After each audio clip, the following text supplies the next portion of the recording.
Yo, what's up? Welcome inside Open the Line, part of the Elite Fantasy Sports Network.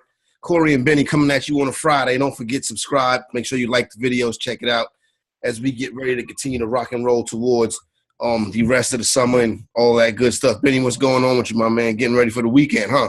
Yeah, it's another weekend in my house. I got some baseball games for my kid I got to go to. I got some stuff I got to do, some paperwork for the house, and it's Mother's Day, man. So, Sunday going to see my Dukes and got to make sure I go buy some presents for my wife from the kids and busy weekend here, man. Yeah, no doubt. Mother's Day weekend, definitely a business weekend. Shout out to all the mothers out there this weekend. Speaking of Mother's Day, Benny, and your weekend with the kids and stuff like that, your oldest son looks just like your wife. Thank God, man. Thank God. My youngest one. And your youngest son looks just like you. Well, your middle son looks just like you. Yeah, the middle one looks like me. The oldest one and the youngest one look exactly like my wife. So I feel sorry for the middle guy. I apologize to him every day.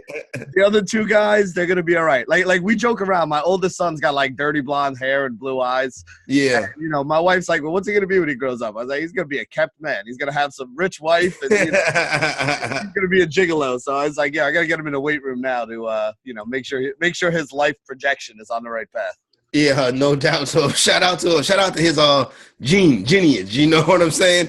Shout out to my wife and her parents for good genes. You know what, Benny? Before we get into the hoops and talk about all the stuff going on this weekend, could have a possible 3 Game 7s on Mother's Day, which would be absolutely wild. You know what I'm saying? Because the way the schedule would line up, the actual, if I'm not mistaken, the Denver Nugget game will be played that Game 7. If Warriors and Rockets go to Game 7, that Denver game would be 1 o'clock, which would be an 11 o'clock start out there. Wow, that's tough. That doesn't make tough. sense. I mean, there's a game in the East. If you're going to start a game at 1 o'clock, start the 1 o'clock game in the East. But I guess Philadelphia and Toronto are the night game. I was going to say they want that in prime time. So yep. That makes sense. I don't know, man. I'd be pissed off if I was Denver and Portland and I got to play a Game 7 at, what'd you say, 11 o'clock? It would be 11 o'clock out there is what I'm looking at right now. Maybe that could change. I'm looking at that, and I'm like, how can they possibly do this?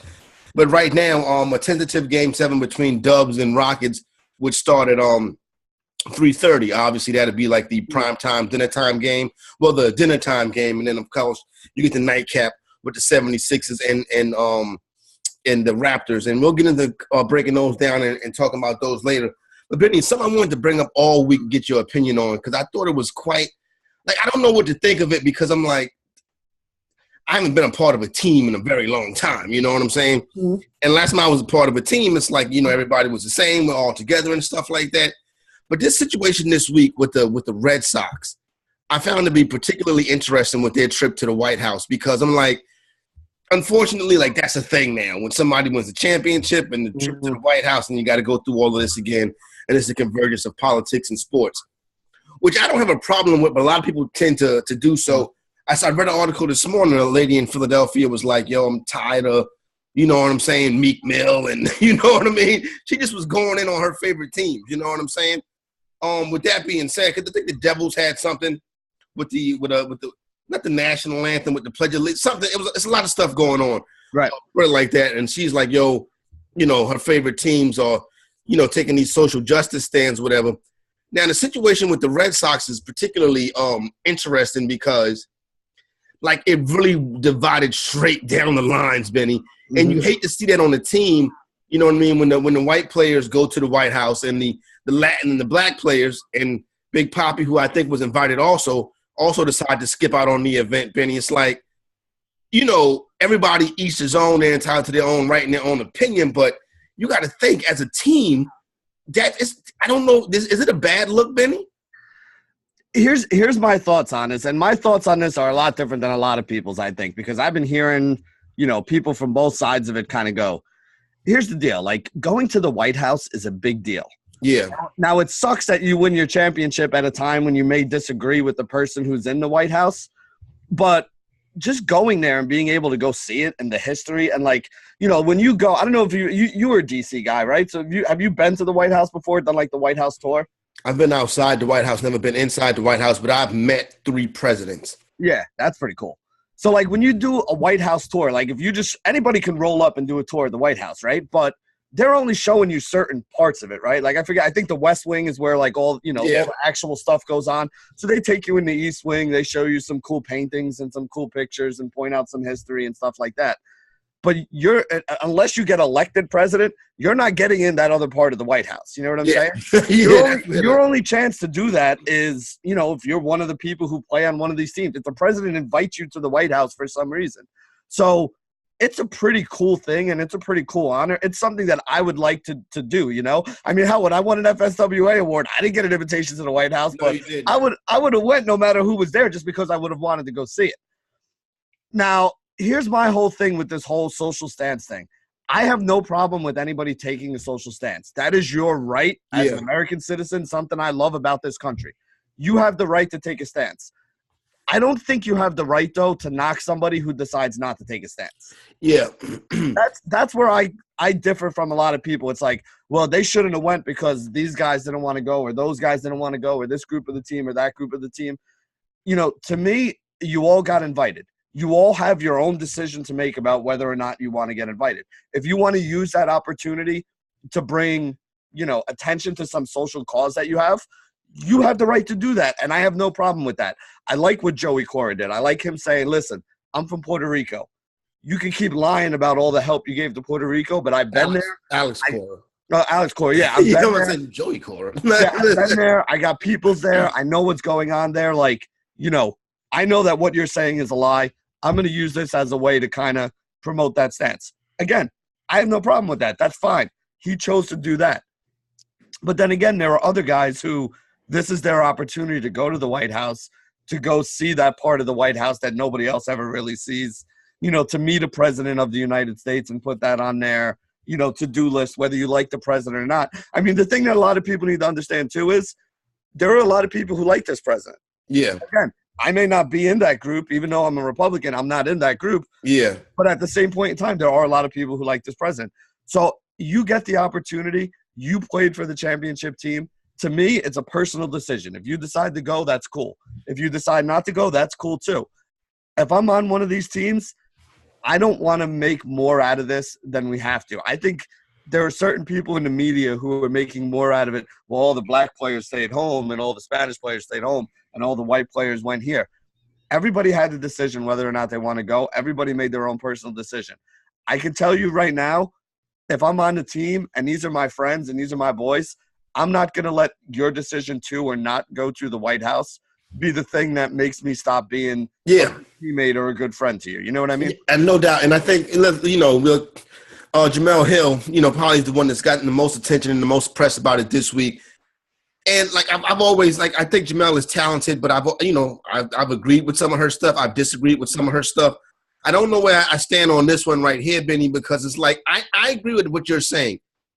Everybody has a decision to make on what they're going to do. But my thing is, when it divides down the racial lines so equally like that, when it's time to come back together as a team, that's when it's like, okay, I wanted this any animosity or hard feeling after that. With myself, I know it wouldn't be, but I wouldn't mind having the conversation. You know what I'm saying? See, my bigger thing with this whole situation is even the fact that they're in this situation. You know what I'm saying? There's a reason why the black and Spanish players didn't go to the White House. Yeah. And it's not because they have a beef with their teammates or because of anything like that. So if you're gonna make it a bigger deal by, if you're one of their teammates who did go or one of the teammates who didn't go, and you're gonna try to make this thing a big deal, you're part of the problem that has allowed this to happen. There is somebody in the White House right now who has basically been pro certain types of the, demographic of this country, and anti other demographics of this country. So I don't think it's wrong for any of these people to say you're screwing me and my people over, and I don't want to go see you. But I don't think that. I think if you're letting Donald Trump and his policies and the way he runs this country cause a divide in your locker room, then you got bigger problems than that. You know what I'm saying? I think that's probably what it all boils down to also, but I just find that to be extremely interesting because of the fact that, I think what it was is like, okay, I think some of the white players kind of feel like, okay, I get where you're coming from, but you're rich now. And what you don't understand is that doesn't make a difference. You know what I'm saying? Like, that's where I think where the real divide happens at, okay, yeah, I may be rich now, but still, it's the talented 10th. You know what I'm saying? Well, I mean, you got, again, one of the things that I always learned growing up is like, you never forget where you came from, right? Exactly. So if somebody, again, if somebody is screwing with your people, that's like they're screwing with you. I mean, that's, loyalty I'm Italian. Loyalty is a big thing with me. That's of course. Yep. You know what I mean? So I get it from that point. I think that's a stupid argument. Well, you're rich now. So what does that mean? Because you're rich, you got to like Donald Trump? Like, exactly. I mean, again, I'm not broke. I still hate the motherfucker. Like, you know what I'm saying? Like, hey, I actually got helped. I actually got, I paid less in taxes this year. Fuck the rest of you guys. I actually saved money, and I still think the guy's an asshole. But at the same point in time, I'm not going to let that, like, interfere with the way I interact with people. This goes back to all this shit, Corey. Like, when people were like eliminating and erasing friends off of Facebook because your friend is a Trump supporter, and that was a very tough time right after that. About 6 months after that, 6 months to a year after that election, that was a very tough time because you saw people really legit stop being friends. I know somebody, a good friend, he had to delete his social media. That's how enraged he was. I mean, listen, there are people who I've learned a lot about over the last couple of years, that I didn't think were as big of douchebags as they apparently turned out to be. Yeah. But I mean, listen, I'm not gonna let politics be the difference between whether I'm friends with somebody or whether I'm not friends with somebody. I may in the back of my head say this guy's a little more of a douche than I ever thought he was. By all means, there are definitely some people who I put in that category. But like, if we were boys before Donald Trump came along and divided the country, we're still boys. Like, exactly. I may think your political leanings are fucking stupid, but I'm still gonna go have a beer with you and hit a joint with you and hang out. When I see Scott Atkins at the FSTA or the FSGA at the end of the month, at the end of June, still gonna be my boy. He's batshit crazy, but he's still gonna be my guy. You know what I'm saying? Because I know him on a personal level and stuff like that. You know what I mean? So I know more where he's coming from, even though I disagree wholeheartedly with a lot of the things, but I guess he's the biggest one in our industry that I can think of, at least, that really puts his feelings out there on the line. Well, we got a couple, but Atkins is the one that comes to mind first and naturally. But I just wanted to get your opinion on. I've been meaning to talk about that all week, and I just find it interesting. Mm-hmm. But I think the Boston Red Sox, Alex Cora, that team, are good enough to get past that and have those conversations internally. But no matter what side of it you're on, you shouldn't feel like, okay, I was wrong to my teammates for doing this, or I was wrong to my teammates for going. Let them handle that internally as a team. Now, as far as the NBA champions are not going. Whoever wins the NBA title, they're going to get an invite. They're going to turn it down. Matter of fact, they probably won't even get it. Well, if it's the Warriors are definitely not going to. The Warriors haven't been. The Warriors are not going to go. Mm-hmm. You look at the team like I don't know. I can tell you the Warriors won't go. I can tell you that my guess is the NBA champions won't go. And my guess is any NFL champion outside of the Patriots probably won't go either. I wouldn't think you were wrong on that. Mm-hmm. There'll be the hockey team there because none of them are Americans anyway. So they're they're like, Tiger will go there when he wins his next his next major because him and Trump are boys anyway. They double team chicks and play golf. Yeah, exactly. So there you go, right there. But no, I do not expect the Golden State Warriors to have a change of heart. Even though tonight, Golden State Warriors in a big spot, Benny, they are 7.5-point underdogs. Kevin Durant will not play for the rest of this series. It looks like what Steve Kerr is saying, he could possibly come back for the Western Conference Finals if the Warriors were to make it there. My guess is Game 3 of the Western Conference Finals would be the next time you would see Kevin Durant if the Warriors can find out a way to win one game without him, Benny. What do you think?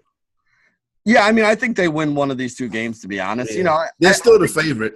Yeah, I mean, I think people – like, don't get me wrong. Kevin Durant is arguably the best player in the NBA, definitely one of the top 3 or 4. So it's a big loss.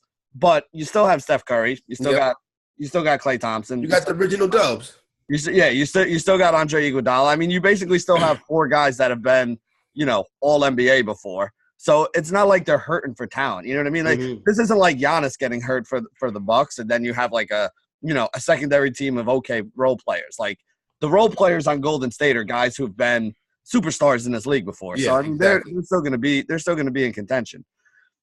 I think they win one of these two games. I really do think that this goes game 7, though. I mean, I think Houston holds serve at home. We're probably going to go back to Golden State. And honestly, I mean, Golden State's going to be favored, but I wouldn't be shocked if Houston does knock them off in Golden State. But either way, I think the Warriors are going to wind up moving on. It's probably going to be Houston wins this game. They go back to Golden State. Golden State wins game 7 at home. And that's the way that it is. That's the way I would agree with you on this one. As far as tonight, I will put a little something on the money line just because it's I'm looking at it now. It's 245. I thought I saw it at 270 earlier. Plus 245? Yeah. I mean, listen, you're getting 2.5 to 1 on your money. You bet $100, you get back 250.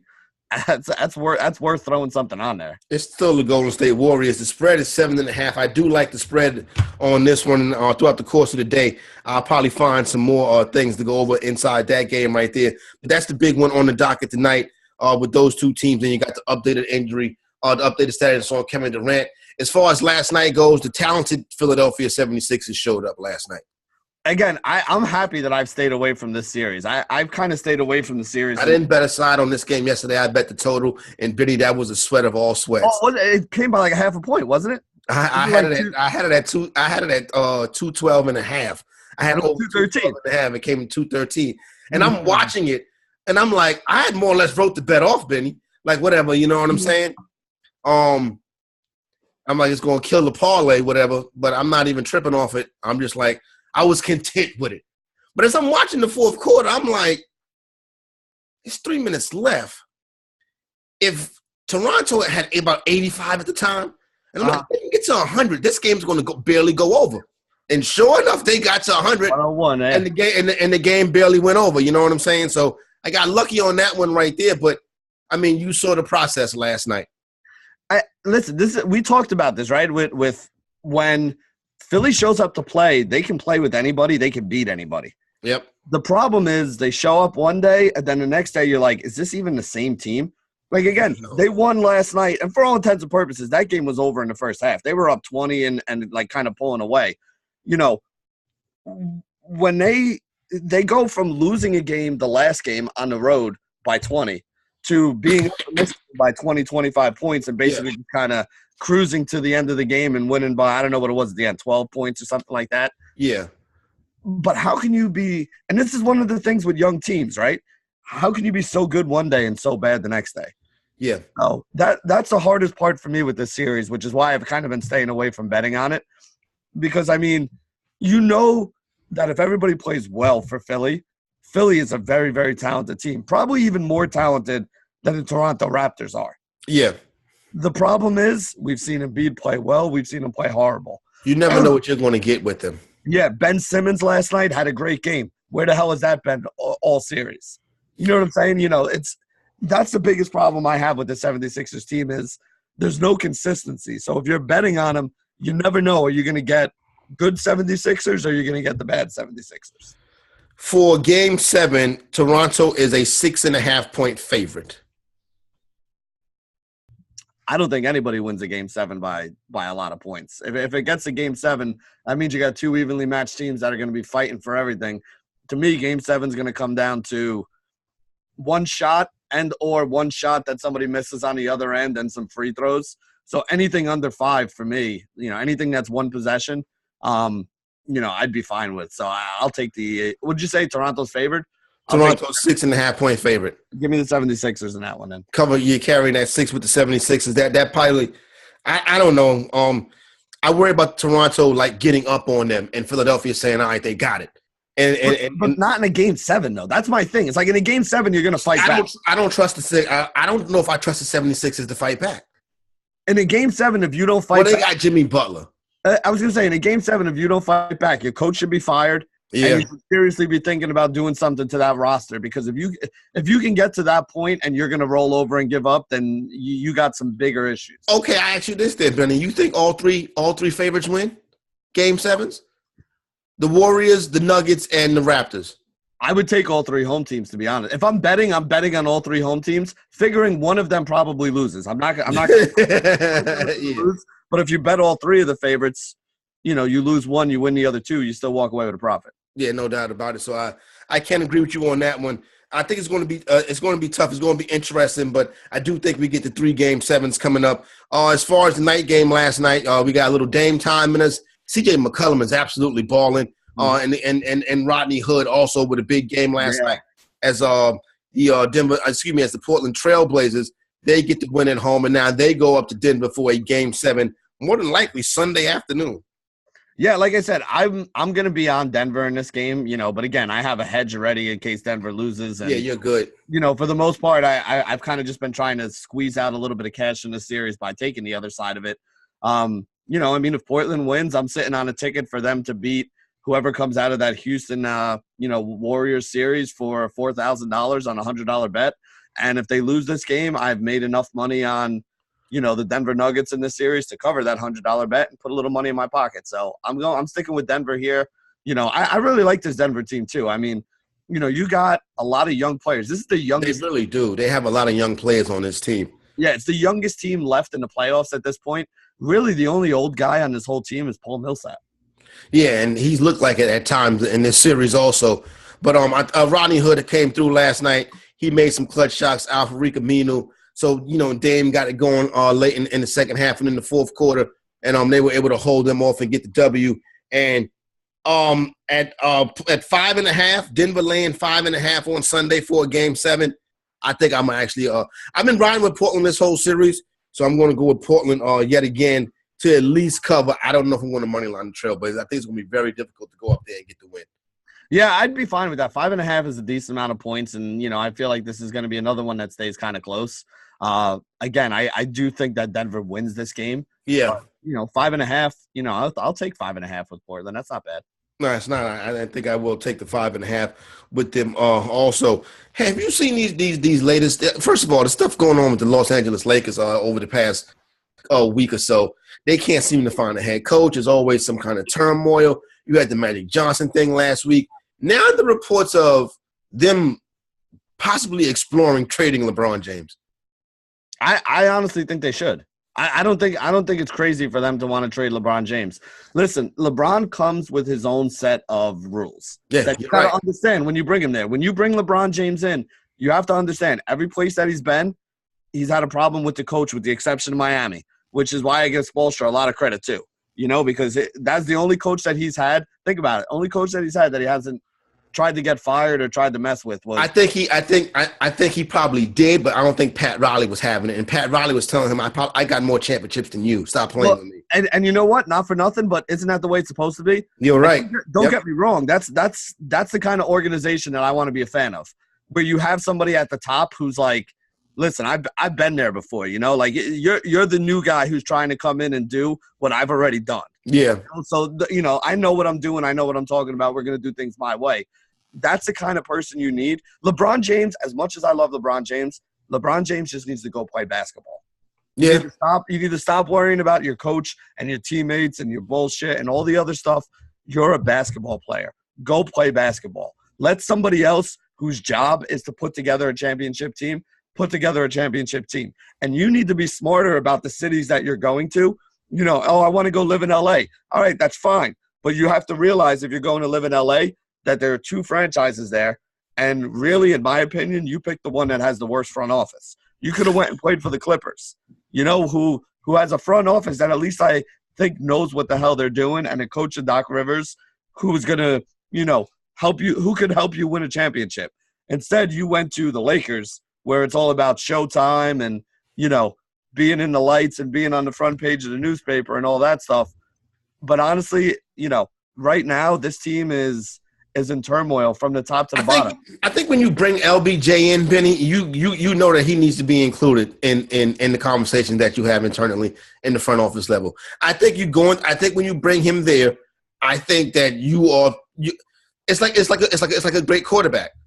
I think he deserves to be consulted with before they make decisions. I don't know. I personally don't. Okay. I think that your job as a player is to play ball. Don't get me wrong. I'm not saying that you don't have a conversation with the guy. Yeah. But if I'm the GM and I go to him and I say, hey, our coach just left. We're thinking about getting a new coach. Here's the 5 or 6 guys that we're going to be interviewing. How do you feel about these 5 or 6 guys? His response is, why are you not interviewing Ty Lue? All right, so here's my response to that. Ty Lue turned down a 3-year deal worth a lot of money because he's a championship caliber coach who's been there before. I think Ty Lue, the thing with Ty Lue and the 3-year deal was Monty Williams just got a 5-year deal. Why am I not getting a 5-year deal? Ty Lue's saying I deserve a 5-year deal. The Lakers are saying, here's these 3 years when LeBron is here. You know what I'm saying? Well, that's the thing is that, you're being brought in, no offense to Ty Lue, but you haven't proven yourself as a coach. You were a player. Championship, Benny. You can't do that. Took a team to the Eastern Conference Finals 3 years in a row and won a championship. He's a championship coach. I understand everything that goes around it, the Eastern Conference and having LeBron James, but he is a championship coach. Is Trent Dilfer one of the best quarterbacks in NFL history? I'm asking a serious question. Is Trent Dilfer one of the best quarterbacks in NFL history? You're right. He's not. You're right. That's my problem. Like, no offense. Ty Lue has a ring. Ty Lue has won. Ty Lue has done all that. But was Ty Lue the reason they did any of that? LeBron James was the reason. There's cause and effect in this world with everything, right? You know what I'm saying? Like, Donald Trump is supposedly a billionaire. Is Donald Trump a billionaire? Really smart motherfucker? Or is he a billionaire because his father was a billionaire and he left with the money? There's cause and effect with everything. Ty Lue was not the reason you won a championship. Okay. Ty Lue was not the reason you made it to these finals. Ty Lue is not a good coach. I'm sorry. I don't care what anybody says. Tyronn Lue is not a good coach. Tyronn Lue lets LeBron James be LeBron James, so LeBron James wants him, which is why Tyronn Lue is even being considered. If he was such a great coach, why did nobody else want to hire him when Cleveland let him go? That's true too. I can dig you. I can dig it. I can dig what you're saying on that one. But I can tell you, Tyronn Lue would do a better job than Jason Kidd would. Don't get me started. Listen, Jason. All right, put it this way: you're basically saying that's like saying that Donald Trump is a better president than Steve Bannon. No shit. But, like, it's still, you're basically picking the two worst fucking people and saying, pick from one of these two people and tell me who you like better. I don't think the Lakers operated in good faith with him. I think they gave him a short contract on purpose, and when he wanted to bring in people for his staff, they was like, no, we're not going to put him on the staff. You're going to put this person on your staff. We're going to put that person. I think they made it so difficult for him so he would turn it down. I mean, I don't disagree with you completely because then they can go to LeBron and say, "See, we tried to get you." Yep, exactly. Yeah, tried to get then that can enrage LeBron even more. Good, then trade him. Trade him. If you're the Knicks, do you pull the trigger on LeBron? Yeah, we'll give you Zion. Yeah, no. I don't either. Zion for LeBron, no. I don't either. I put it this way: my biggest problem with LeBron James. LeBron James is a great player. He's one of the best players, arguably the best player I've ever seen in my lifetime in the NBA, and I'm a Michael Jordan guy. But you're going to trade a stud 20-year-old for a guy who maybe has 2 years left in his career? I wouldn't do that. You'll be in the finals next year. Well, who else are you bringing in? I'm just saying. Look, here's my thing. You take LeBron, you put him on the Knicks, right? Give him Kyrie. Right, that's what I'm saying. Who else are you bringing in? Because if you look at the Knicks supporting cast, if you take LeBron off the Lakers right now and had the Knicks play the Lakers without LeBron, I'd take the Lakers. There's more talent on the Lakers than there is on the Knicks. I get what you're saying with that. The Knicks do have a victory over the Lakers this year, though. You know what I'm saying? But that's one game. But I don't. Put it like this. I would agree. You keep the pick. You get Zion. You keep the pick. Period. But right now, the odds on who's LeBron James going to play for next year, the Lakers are minus 600. The next team is the Knicks at plus 700. They have that pick, they have that asset, and they're thinking, hey, we got 2 years to win a championship. We ain't won one in 40. First off, part of the reason LeBron is in LA anyway is he has a house out there. He wants to be out there. He wants to live out there, right? So he would have to sign off on any trade over to the Knicks. He does not have a no-trade clause. Oh, he doesn't? He does not. All right. They can move him today. See, here's my thing. You're a Knicks fan, aren't you? Yeah. All right. This is actually perfect, right? So you're a long-suffering Knicks fan. Uh-huh. After all this years and all the BS and the Phil Jackson and the $100 million contract for Joakim Noah and all this other BS that went on, you are now in the position that you have waited 2 or 3 years to be in. You have a top 5 or 10 years even if you want to say that. You have a top 5 pick coming in. You have a roster of young, cheap players. and you have a shitload of money in free agency to go out there and bring a couple guys in. Is the move that you want your Knicks to make mortgaging all that for a 30-something-year-old LeBron James? No, I feel you. That would be the most Knicks thing to do ever. I get it. It would be a Knicks thing to do. You're right. It would be a Knicks thing to do because, like, the organization is going in the right direction. So, but the talk is out there, and it's like, you're going to have some part of the fan base is like, listen, it's LeBron James. Yeah. And if LeBron James didn't miss 18 games, the Lakers would have been in the playoffs. Probably. I mean, but they wouldn't still be in the playoffs because they would have had a first round matchup with either Houston or the Warriors because they would have been a 7 or 8 seed in the bottom part. I think when LeBron got hurt, they were a 4 seed.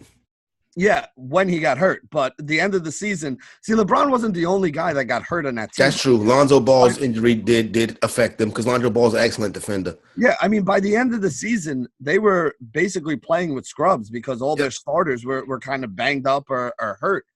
So, this is a team that had more things going. The LeBron injury was honestly like the nail in the coffin, and that's what really put him behind the 8 ball. But there were other things going on with this team that were problems too. Like, don't get me wrong. LeBron James is going to change the fortune of any team. The Knicks will be a playoff team with LeBron next year, without a doubt in my mind, because the East is still softer than the West. They'll be in the finals, Benny. You still think LeBron can – I mean, listen, don't get me wrong. We've seen him do it. I think so. He's carried. Now you get him determined and you get him motivated and you get him healthy with a point to prove. I think he's going to be trouble next year. Well, we'll see what happens. Listen, I'm not knocking LeBron. I'm not trying to say he's over the hill by any stretch of the imagination. I don't want people to get that away from him. That's not what I'm saying at all. But I don't think that I want to mortgage my entire future for a 2-year window of trying, 2 or 3 year window maybe of trying to win with LeBron before he hangs him up. I agree with you. I would hold on to the pick. I think the talk is even silly in the first place, but hopefully they do make the right decision and hang on to the pick, or else you're looking at the same old Knicks when you get a chance to get either a player like Zion or Morant or, one of those top guys and then see what you can do in free agency. I think it makes it even more attractive. Championship odds right now, Benny, the Warriors are plus 125, the Bucks plus 240, the Rockets plus 400, the Raptors plus 800 to win the chip. Rockets plus 400 is something I don't mind right now. Not bad, right? Yeah, Rockets plus 400 would be something. I got to be honest with you too, though. You're probably not getting better than plus 125 on the Warriors from this point on either. No, you won't. You know what I'm saying? If they win, if they wind up moving on in this round, they're going to be negative money in the next round to win, and they're going to be negative money in the finals because they're going to be the favorite. Remember, a week ago they were like, minus 115. That's what I'm saying. So the best odds you're going to get if you're a Warriors lover and you think that there's no big deal that Kevin Durant may not be back and all that stuff. If you think the Warriors can win the ship, hit it now. You're probably not getting better than plus 125. So now, and you're not going to get better than plus 240 with this Bucks team right now either. I don't think. Now, see that you could, because here's my thing. If Toronto wins a couple games early, and whoever wins, yeah. Like if they, I mean, it could be the 76ers too, but if they go down like 1-0 or 2-1 in the next series, you could get them at a plus 250, plus 300 still. But I don't see the Warriors. I don't see the Warriors being down to Denver or Portland. Maybe I'm wrong. They'll beat those teams. They'll beat those teams without Durant. Yeah, that's what I'm saying. So I think they're going to be negative money that whole series and then negative money in the finals as the favorite. I don't think you're going to get better than 125 on the Warriors to win it if you want them. Nope, I agree with you on that one right there. On any other futures, not really, just really draft pick futures and stuff like that. The Rockets and the Warriors series. The Rockets are at plus 158. If you think they can pull out these next 2 games, but other than that, Benny, that's what we got leading into a weekend, basically fully just NBA. Would you even take a plus 158 on the Rockets right now, or would you rather just take? I'd rather just take the 400 for them to win the whole thing. I would too. Yeah, exactly. I mean, that makes no sense. You should have hit that a while ago if you was going to hit that. Yeah, I mean, we've been talking about this as the de facto championship game, pretty much since the beginning of game 1 of this series. So, I'm still looking the same way. I think whoever wins the series wins it's definitely winning the West and it's probably winning the championship. Yeah, I would agree with you on that one. Anything else going on this weekend, Benny? We got any soccer, anything I missed? I know the NHL playoffs ramped back up. they're off tonight, then they ramp back up over the weekend. We won't have no basketball tomorrow, but we do got one game tonight. How's the soccer looking? Yeah, I mean there'll probably be some Premier League stuff on on Saturday in the morning, the English soccer. They're getting close to the end of the season though, so I don't know how many more games they got left over there. Like you said, the NHL playoffs is coming up. I think there's MMA this weekend as well. Okay, yeah, that's right. There should be some MMA this weekend. Yeah, so we can look at that stuff. You can bet on. You can always do the golf. If you're a golf fanatic, the last 2 days golf.